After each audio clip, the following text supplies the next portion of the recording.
Good afternoon to the CUNY Graduate Center Class of 2023, esteemed faculty and staff, proud family, and supportive friends, and distinguished guests.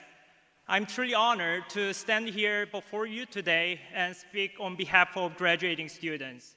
So I totally understand that you are probably looking for a short speech, so I will do my best to make it concise. Thank you. So my name again is Junghoon Park. As of today, I'm concluding my PhD candidacy in business here at the Graduate Center and Baruch College. Before I continue, I would like to take a moment to honor my advisor, Professor Ivan Montiel, who passed away earlier this year. His passing left an irreplaceable gap in our both Graduate Center community and Baruch College community. Without his unwavering support, mentorship, and friendship, I would not have been able to achieve anything that I have done in the PhD program. His enduring impact on my life is a legacy that I will forever cherish. I really miss him. So let me begin by expressing my gratitude to the CUNY Graduate Center for expanding my understanding of societal issues and guiding my research into corporate social responsibility. We are living in a time marked by unique global challenges, ranging from the COVID-19 pandemic, climate change, to social inequalities, and the rapid evolution of artificial intelligence. As students at the CUNY Graduate Center, we have had the privilege of confronting these issues firsthand in New York City, a microcosm of this global landscape. The Graduate Center has been very much instrumental in shedding light on these challenges and then connecting them to our academic endeavors. Also, the Graduate Center has successfully attracted diverse and intellectual minds from around the globe. When I actually first arrived on campus, I could not have imagined all the amazing individuals that I would meet. From those nearby in Long Island, Philadelphia, to those from as far as Chile, China, Germany, my home country of Korea, Nigeria, Pakistan, Peru, and Turkey. We have shared our aspirations and exchanged perspectives. It definitely enriched my worldview profoundly. I'm truly grateful for the role that Graduate Center has played as a melting pot of these diverse intellects. And I assume that probably many of you have traveled a long way to arrive in New York City. I was born and raised in Korea, and I first came to New York City back in 2018 to pursue this PhD study at the Graduate Center. And actually, this was my very first experience with the United States and New York City. So what I decided to do when I was in Korea before I came here, I decided to watch the American TV show Friends. Probably as many international students can probably confirm this.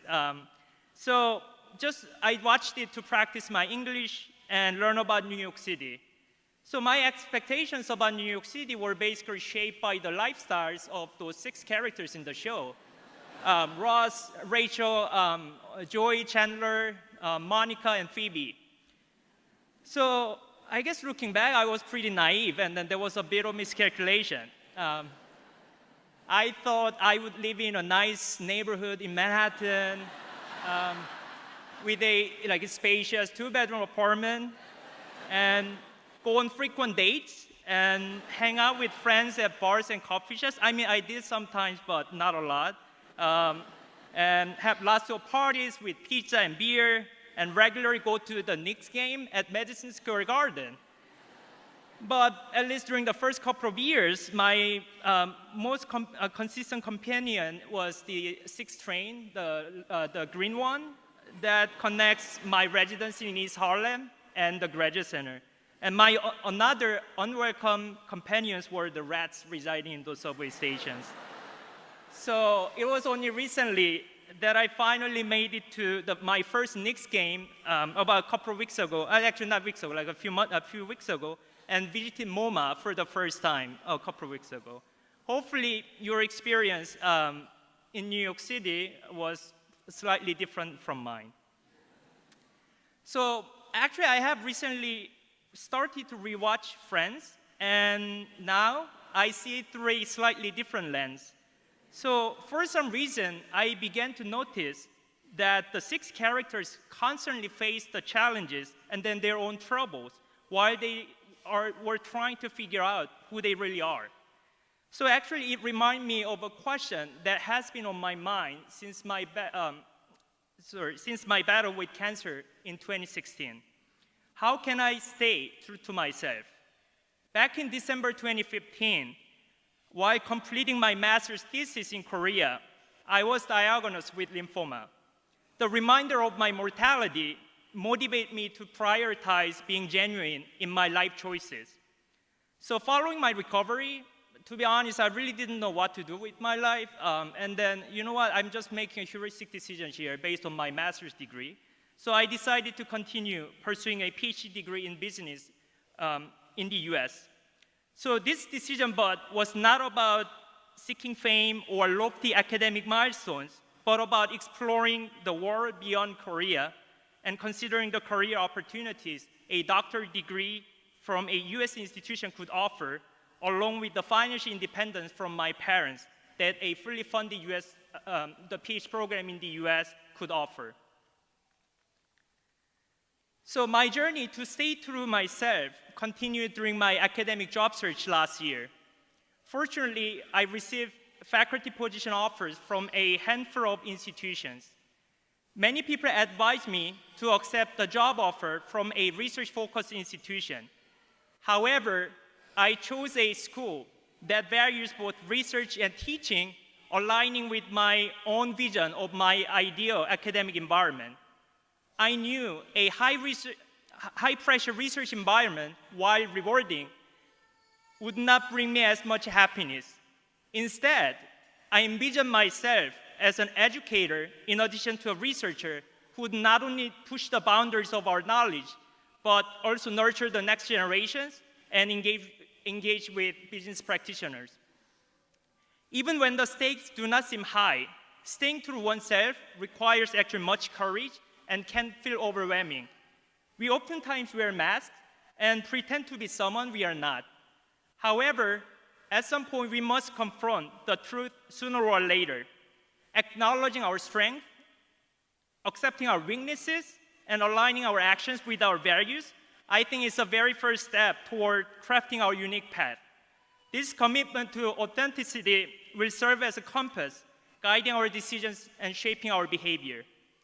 As we embark upon our postgraduate journeys, let's strive to stay true to ourselves, making choices that resonate with our passions, values, and interests. Some of us will enter academia, and others will join the private sector or government, or some may venture into nonprofits, start their own companies, or explore creative fields like the arts, music, or literature.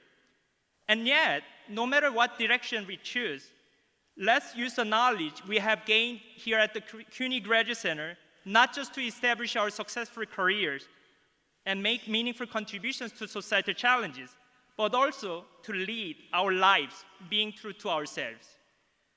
Today marks the culmination of a unique intellectual and professional journey, a milestone that truly deserves much recognition and celebrations. So congratulations, everyone, CUNY Graduate Center Class of 2023, and then here's to our happiness. Thank you so much.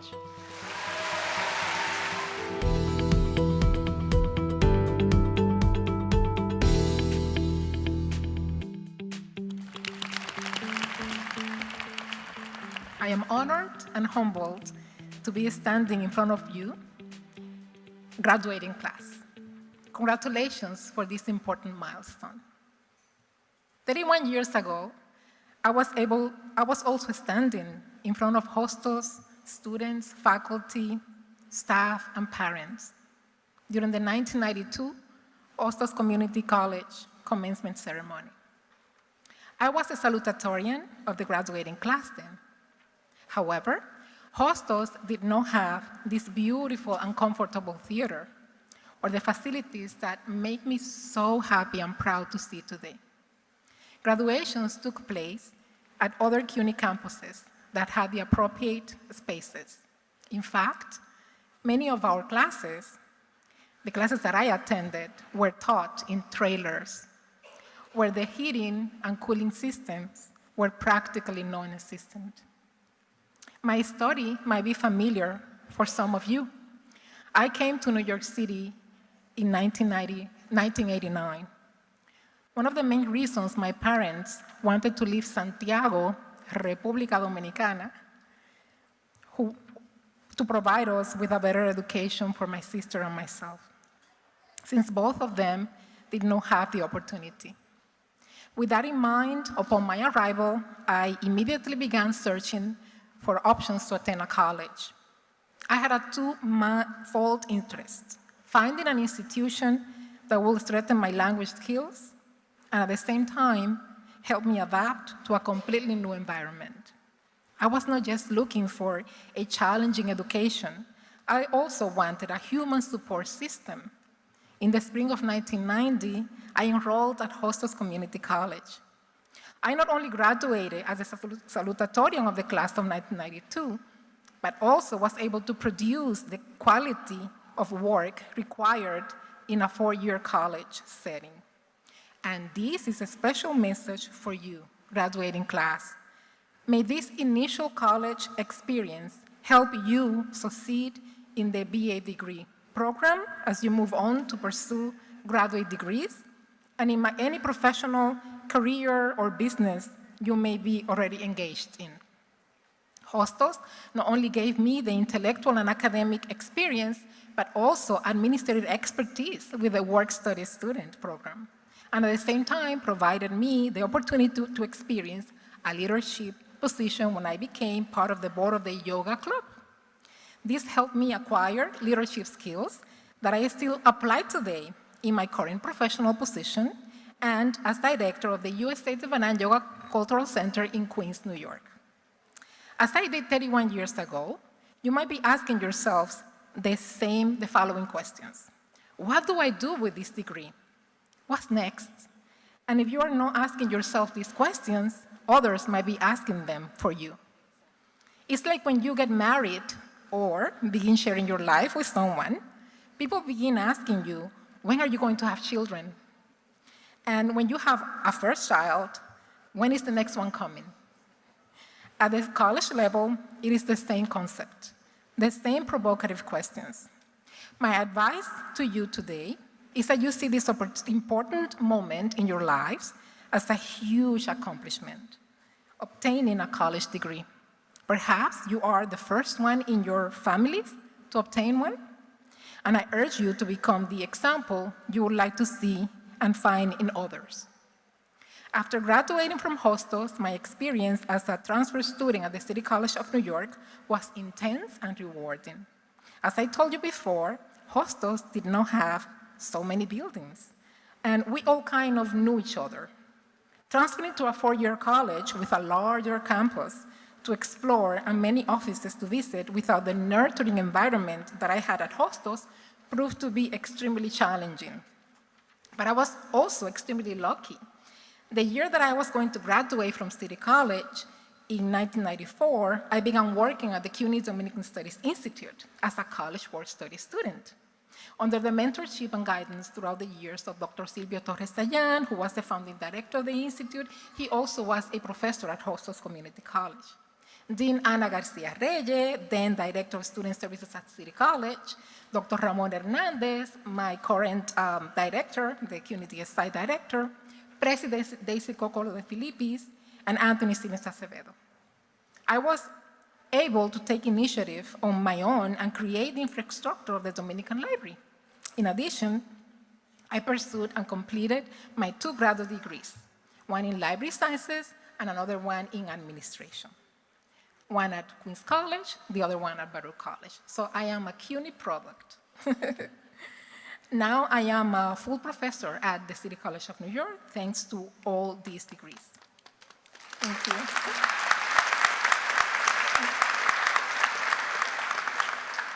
At the same time, that effort allowed me to become the first librarian in the United States, specializing in the study of Dominicans, Taking advantage of my position at a CUNY entity, I was able to create and develop from scratch, essentially by myself, and thanks to donors from the community, the Dominican Library. A library that has grown steadily and today is widely consulted by local, national, and international researchers and community members. It is highly specialized and is still today the only site in the country, could you believe it, dedicated to Dominican studies and the Dominican population.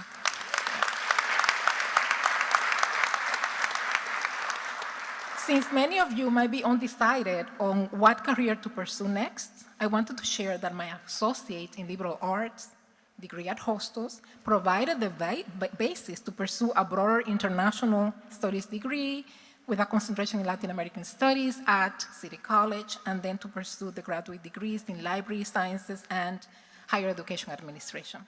The field of library and information sciences needs more people that look like me and many of you. Graduating class, or that might have an immigrant accent as I have. It is a field that has been secluded for a long time, connected with a certain type of group of people. Still today, if you ask my mother what I do, she will answer with the following statement with a smile in her face. Ella trabaja en la universidad y yo creo que con libros. This is one of the reasons I spend considerable time advising students on research projects and involving them in the work of the Dominican Library.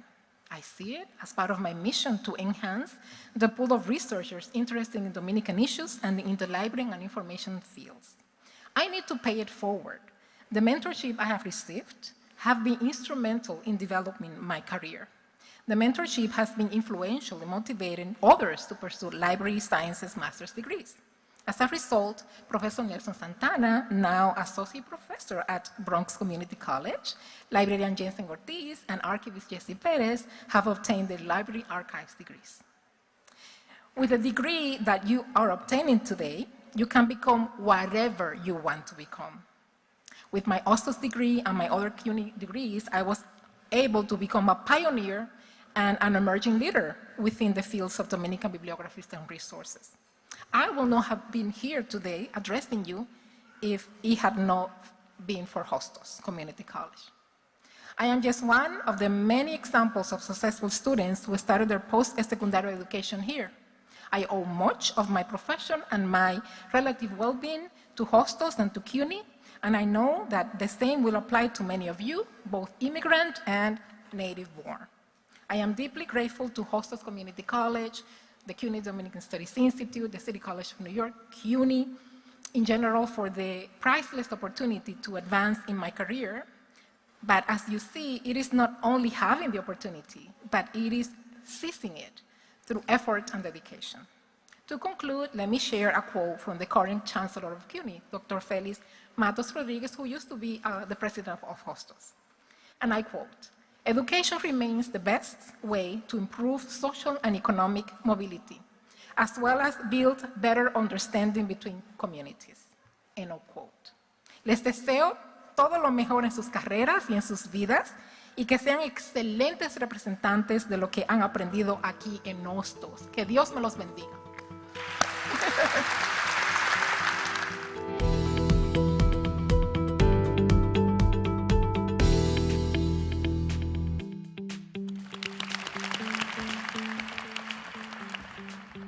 Good morning, and congratulations, class of 2023.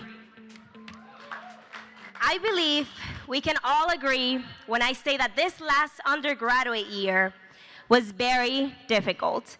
I mean, how many of us felt frustrated when professors told us that our very last research topic was not going to work? Can we also talk about how we struggled with that master's or job application this year? And how sad and hopeless we're feeling because we just got rejected. Rejections stink, but they are also a blessing. But before I go any further, I would like to recognize that my family is here, and I would like to thank them for their ongoing support, love, and for their sacrifices. Mami, papi, los amo, gracias. I also want to give a shout out to my sister who also graduated from CCNY and will start med school in the fall. Yeah, give it up for her. She truly is the smart one in the family, y'all. Congrats, big sis. We live life forward, but we only understand it backwards.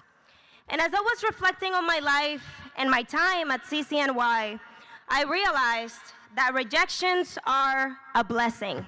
Yeah, rejections are a blessing. I left the Dominican Republic when I was 15 years old and came to the US to live with my sister, who at the time was just 17. I mean, is that even legal? Our parents had made a tremendous sacrifice to help us afford our life here, and because of that, my sister and I wanted to succeed. So I applied to my dream school, but I did not get in. That rejection shattered me. But then I got accepted here at CCNY. That rejection shattered me, but it was also that rejection that drew me to CCNY, where I discovered my passion for social justice and where I met some of my best friends and some of the best mentors I will ever have. That rejection, which I thought was the worst thing that could have happened to me, led me to be standing here today. In many ways, this college was the first place where I encountered a real yes. But it has also been the witness to many of my rejections. But again, rejections are a blessing. As a junior, I applied to the Harry S. Truman Scholarship. I was a national finalist, but I did not get selected. Last year, I applied to multiple consulting firms. Email after email, they all read, "Unfortunately, we regret to inform you." I was hopeless. So many of us might be feeling like I was feeling then, especially in a moment so crucial in our life where we're graduating and need to figure out what's next. In those moments of hopelessness, I have realized that rejection means redirection and that every no you encounter brings you closer to the yes that it's meant for you. I was listening to a podcast and the host said, you grow through the things you go through because things do not happen to you, they happen for you. Rejections don't happen to you, they happen for you. Rejections are a blessing. They are a way to redirect yourself. I strongly believe that the worst things that ever happen to you can serve as a fuel for your greatest victories. When we live here today, we will encounter many rejections. And I only ask one thing of you all today, and that is to not let rejections deter you from pursuing your goals.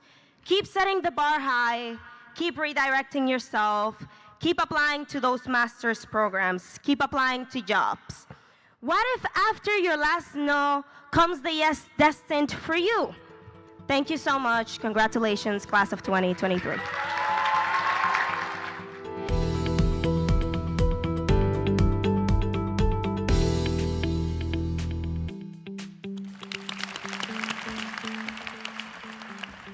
I am the 67th Attorney General, the first African-American woman ever elected statewide,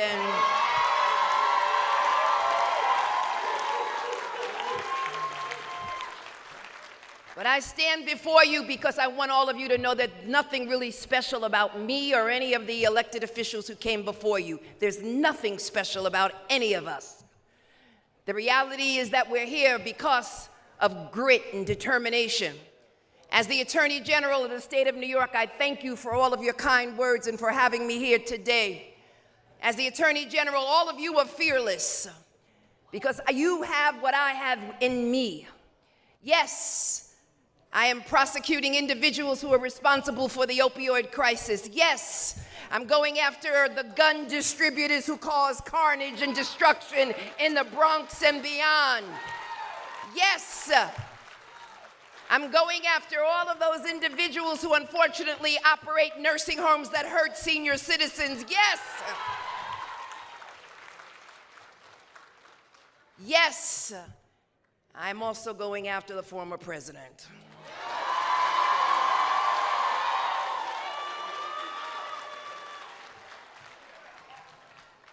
if I can do it, and I apologize, I'm not from the Bronx, I'm from Brooklyn. Brooklyn's in the house. If I can do it, all of you can do it. The power, my friends, is in your hands. So I want to thank all of the individuals who were on the dais. I'm not going to mention all of them because we've already mentioned them. I thank each and every one of them. I want to thank the professors who helped mold your minds, and to the parents who sacrificed and paid your tuition, to your family members and your aunts and your uncles, your sisters, your brothers, your friends and loved ones who traveled near and wide. Today could not have happened without them. And of course, the graduates, you started from the bottom like me, but we are here. So it is truly an honor to be selected to share some thoughts with this class of smart, ambitious young people. Today is a huge achievement, one that you will remember for the rest of your lives. You had your moments of self-doubt. There were days of loneliness. There were days and nights when you wanted to quit.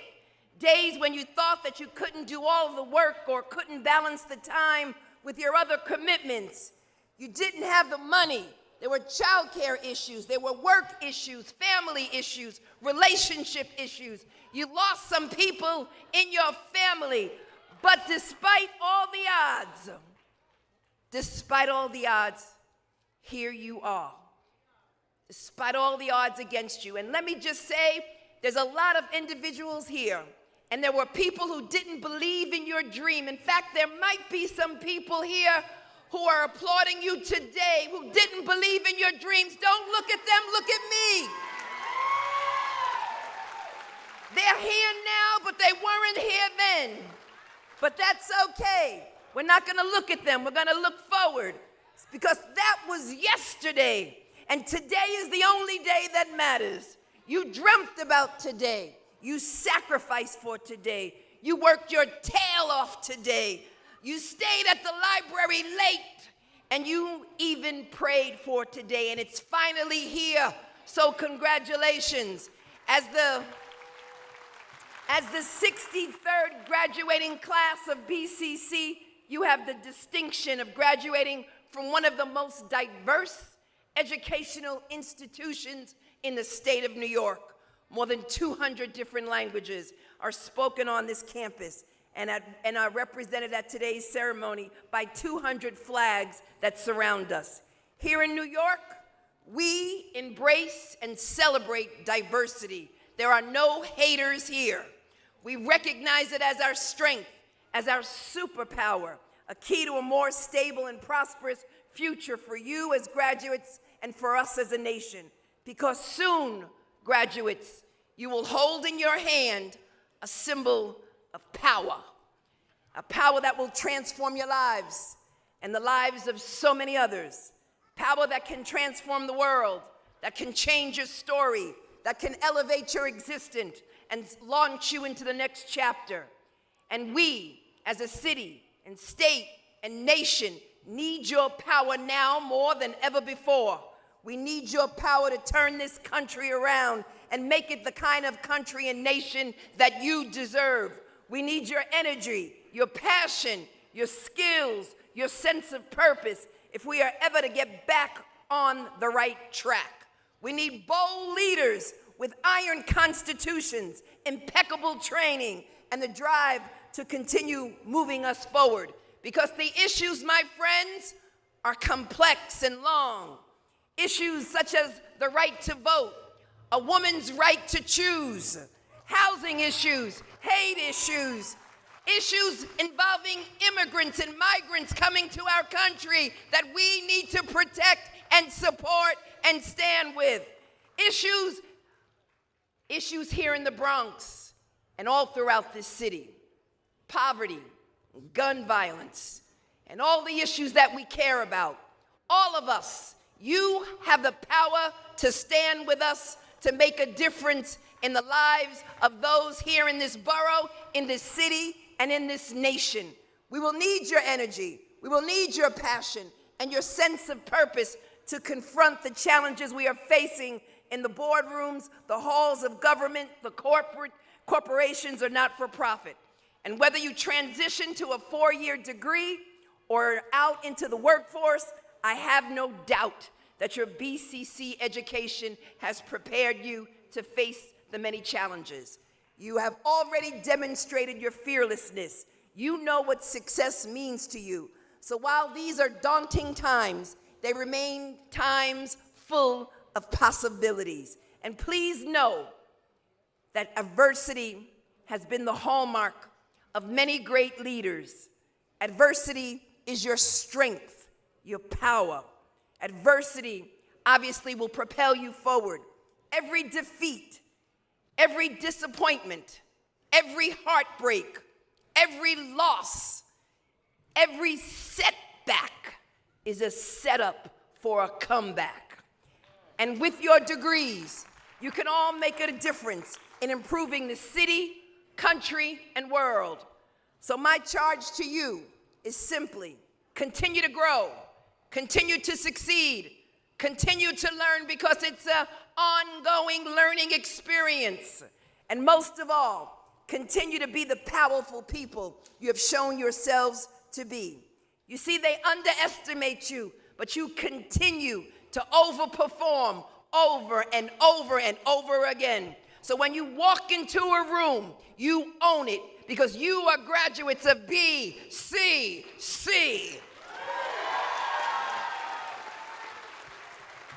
And so I cut my speech in half, and that deserves a round of applause. Congratulations, graduates of 2023. We need you. We need you now. You crushed it. You made it, and you're here. Thank you.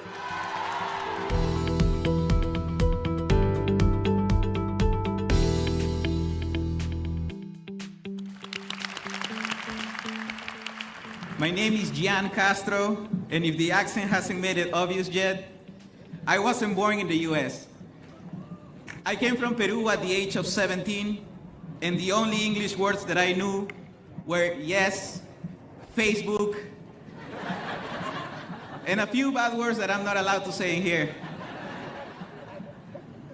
To be honest, I was hesitant to show up today because I always feel nervous to speak in front of so many people. But taking that public speech class last semester is helping me a lot right now.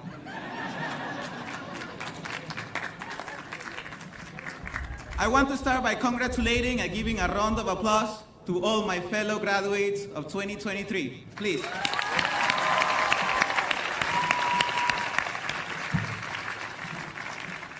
I also want us to take a second to appreciate this moment and understand how lucky we are to not have to do this ceremony sitting behind a computer.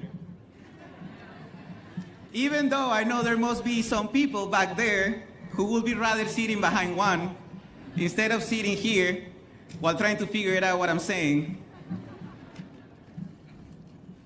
And that's why I want to make this quick, and hopefully by sharing a little bit of my experience, help you have a better perspective of life and the challenges that it presents. Let's start by saying that I have never been the smartest kid in my class, or at least I never tried. I remember attending college in Long Island for 2 semesters and only getting bad grades. But I was okay with that, because it was enough to pass the class. I was immature, and my only real focus was to have fun and to live in the present, never thinking about the future. But all that has changed since joining LaGuardia. There are not enough words to describe the amount of help that LaGuardia has provided me with. LaGuardia had the right people helping me out through my whole journey, and I want to be thankful for all of you that made this possible. To all the nice professors that will be open to advise me if I had a problem outside the classroom and were understandable at all times. And to the not so nice ones that were more strict but pushed me to my limits and made me a more responsible person. To my former advisor, Esther Rosa, that was always checking up with me to make sure I wasn't falling behind my classes. and to my former advisor, at least Wong, for giving me the last push to finish with the right foot. To all the people working at LaGuardia that we don't get to see every day, but are here, keeping our schools clean, making sure we have food to eat, protecting us, and making sure no one will harm us within the school. I also want to be thankful to my family, to my dad, my second mother, and my girlfriend.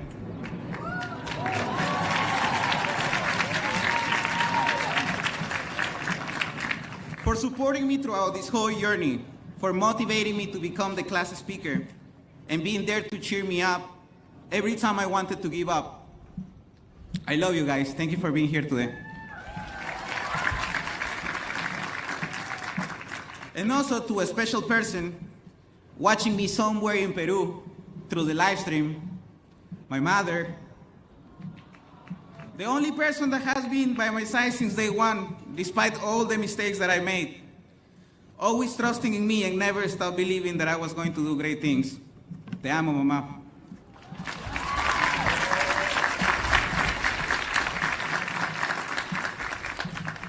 But today, I'm here not only to celebrate this beautiful milestone that we will keep in our minds and hearts forever, but also to celebrate our failures that brought us to this point. One of the most valuable things that I learned at LaGuardia is to maintain persistence, to keep dreaming big, and not being afraid to fail. My journey wasn't easy. Things got hard at some point, where I even considered quitting. This has probably been the toughest year of my life, but it's also the first time of my life that I feel fulfilled. I went from a 2.3 GPA in 2020 to a 3.8 GPA at LaGuardia.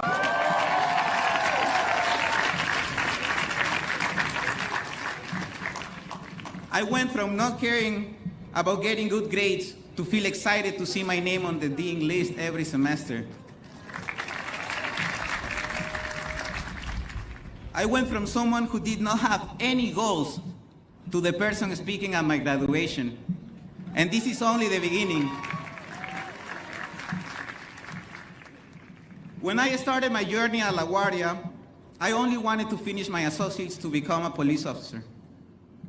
But thanks to having amazing criminal justice professors, now I have many new goals, like transferring to John Jay next and starting the BSMA program that will allow me to finish my bachelor's and my master's within 3 years.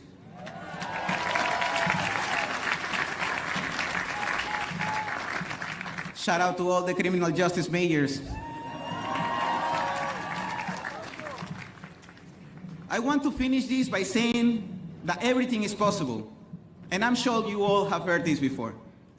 But if you put your mind into whatever you want to do and put in the work that is needed to be done, you can achieve anything that you want in life.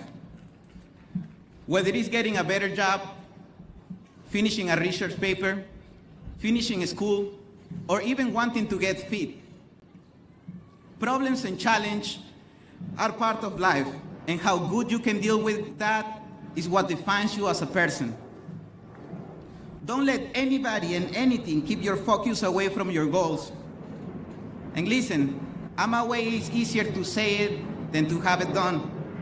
But believe me, when you finish any goal that you have in your mind and you do it while facing other challenges, the satisfaction that you will get from it can be described into words. There are no limits to anything that you want to do.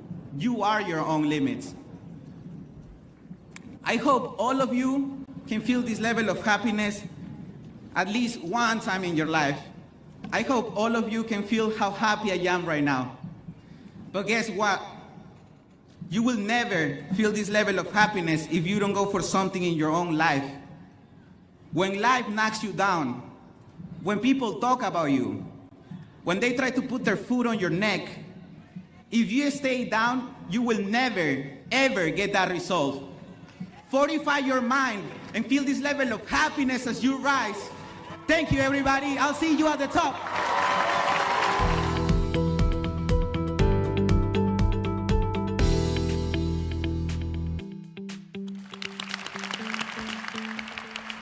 When I was asked to speak to this graduating class, I felt honored and a bit nostalgic.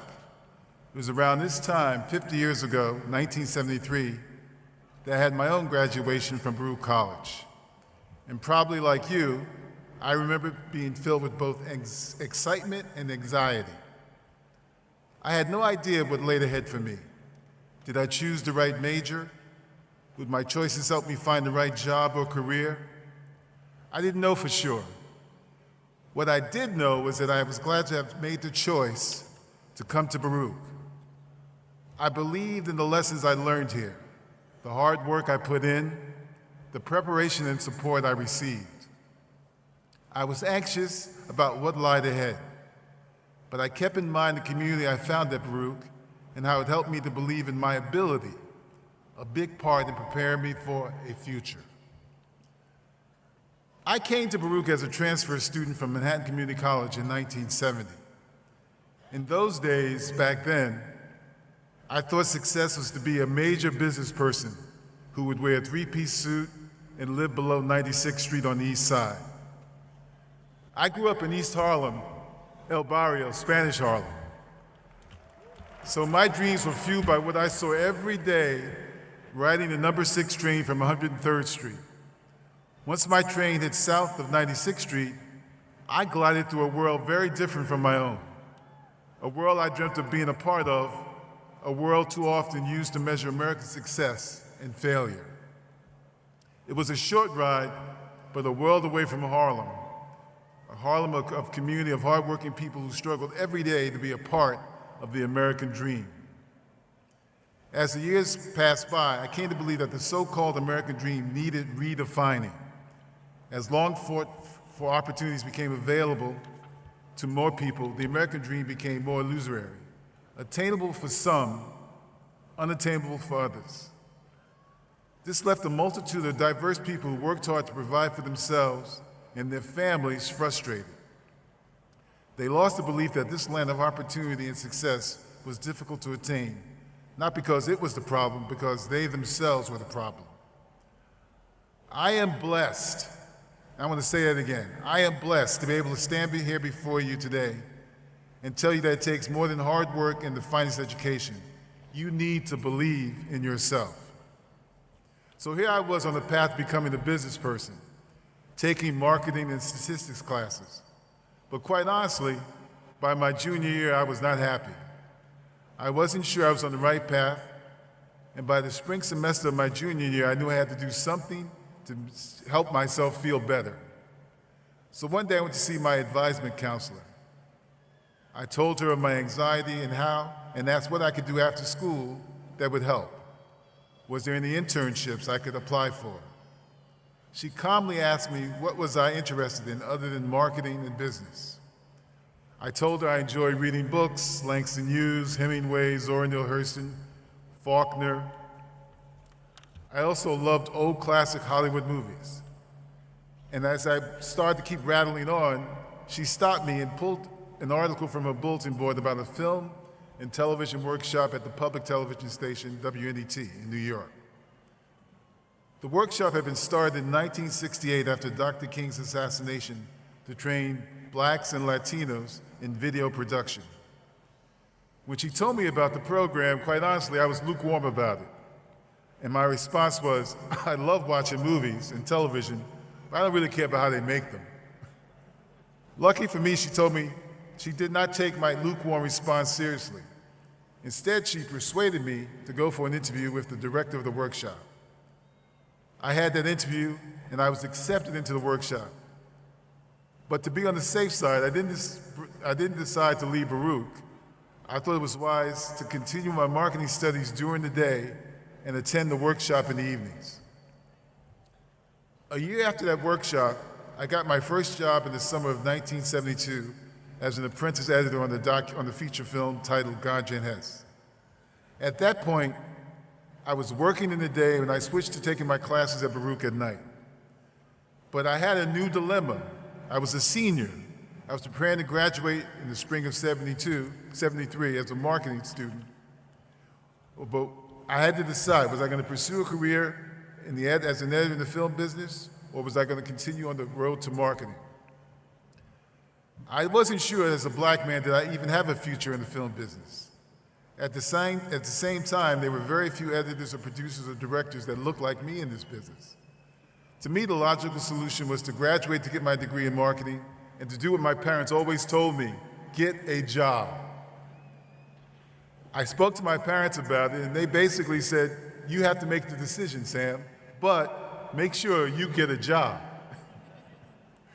So I decided the day of my graduation that I would do my best and get my degree, but I would also pursue my career in the film business. With the logic, though, that if things didn't work out in the film business, I could always fall back on the marketing degree.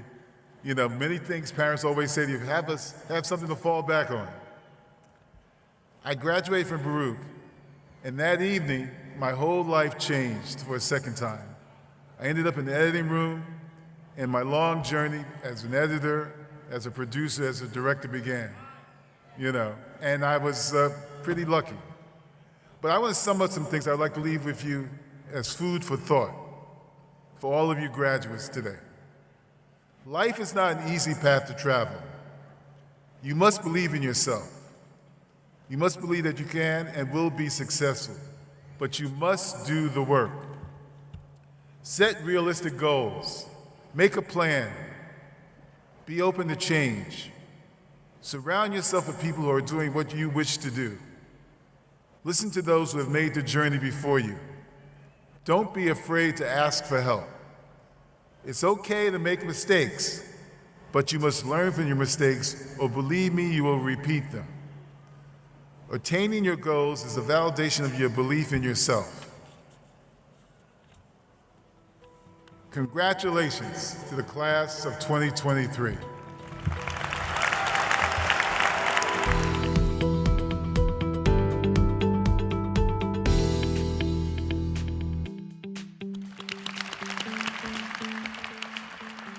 Class of 2023, let's take a moment to individually reflect on what we did, what that means, how we, pushed through, what motivated us. Just one moment. All right, that was quick enough. My main motivation was my father, who passed away in 2017. He raised me to never settle, take no prisoners, and constantly told me that if you are not going to do it 100%, don't do it at all. Therefore, since the day I started in 2019, I have lived this credo in all that I do, and that has led me to this moment, Valedictorian of Class of 2023.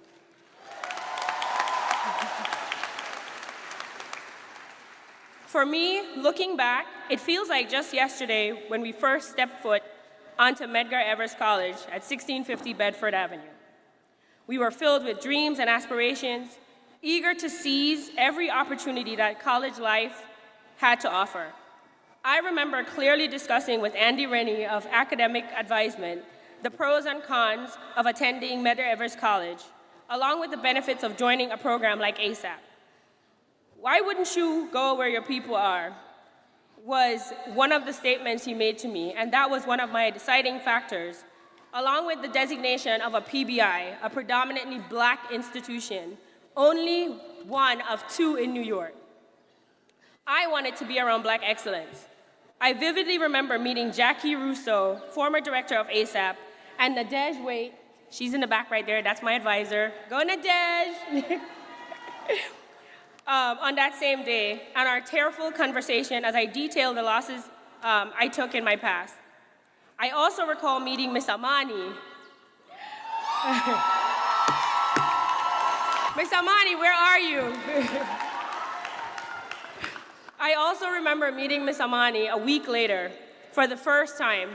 She constantly jokes about the first day I walked into her office for sweatpants and never left. Those were fun times. Little did we know that our path would be marked by a global crisis that would test our strength, adaptability, and determination in a few months, March 2020. When the world plunged into uncertainty, we found ourselves amid chaos. Our lives were overturned, and our envisioned future seemed to blur into a haze of doubt. Each one of us can recall the countless sleepless nights, the endless Zoom meetings, and the virtual classes that tested our patience, both that of the faculty and students. We battled through technological glitches, unstable Wi-Fi, the isolation of remote learning, and the absence of the vibrant campus life we took for granted. However, I stand here proudly because we did not waver in our pursuit of knowledge. We adapted to new learning environments, finding solace in virtual connections and our online resources. We supported one another through virtual study groups on WhatsApp and late-night Zoom sessions. Khan Academy and YouTube University became our tutors and our new best friends. Our collective determination transformed online learning into a platform for growth and resilience.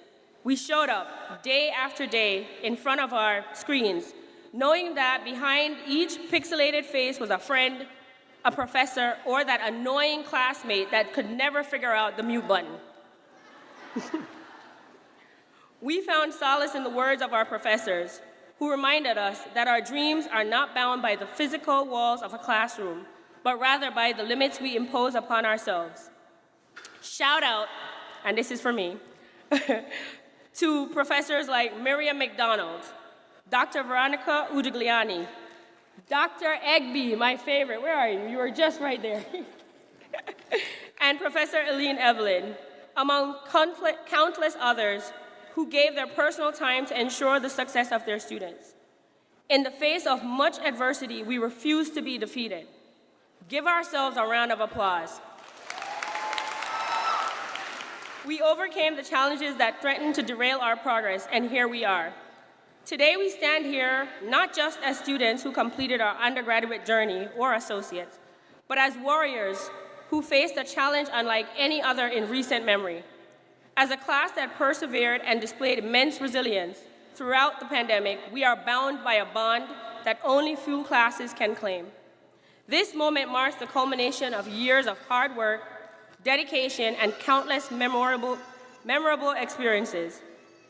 As we gather here today, we are undoubtedly filled with a wealth of emotions, excitement, anticipation, and for sure, a touch of uncertainty. But let us remember that we are prepared. We have been shaped by our experiences, both inside and outside the virtual and physical classroom. And now we are equipped to face the world with strength and determination. Today, as we embark on our individual paths, let us remember the invaluable lessons we've learned along the way. Embracing failure, for example, which should be viewed as a stepping stone to success, rather than a sign of frailty or incompetence or the final destination. Failure teaches us humility, resilience, and the ability to learn from our mistakes.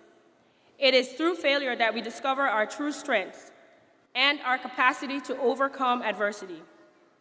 As a student who entered MEC with a double remedial in math in 2019, I felt like the biggest failure. Thanks, again, to Professor Miriam McDonald, who challenged me. I was able to turn my failure into success. She was also the first person to suggest I study finance, because I always had a way with formulas. Secondly, the lesson of passion. Let us never underestimate the power of passion. Passion ignites the fire within us and fuels our pursuit of excellence. Find what truly excites you, what makes your heart race, and never let go of that spark.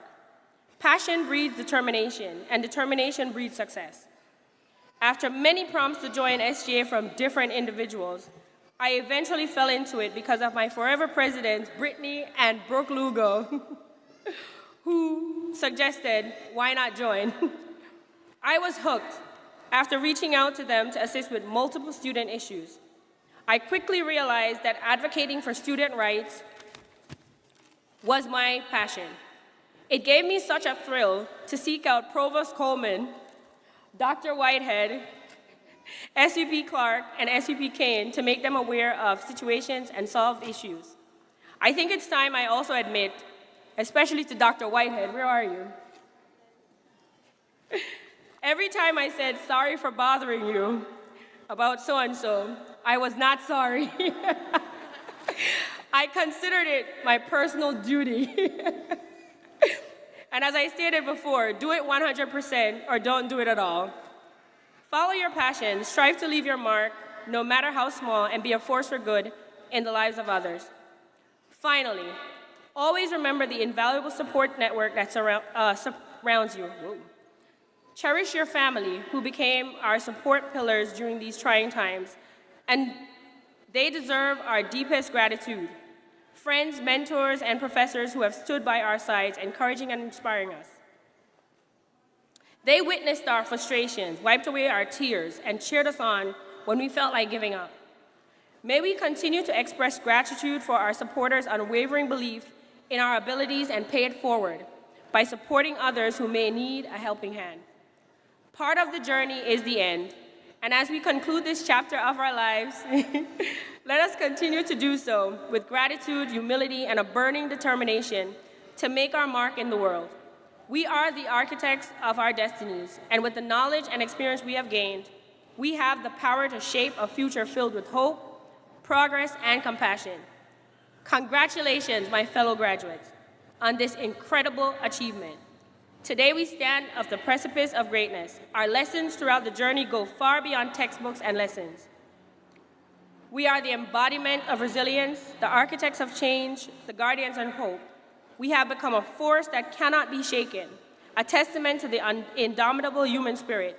So let us move forward with courage, audacity, and a relentless pursuit of our dreams. Embrace the challenges that lie ahead, for they are opportunities in disguise. Trust yourself, trust your power, and remember that our potential is limitless, and the world needs our unique voices and unwavering spirits. Together, we can go higher, further, and faster. Thank you, and may the future hold boundless possibilities for each and every one of us. I love you 3000, Excelsior.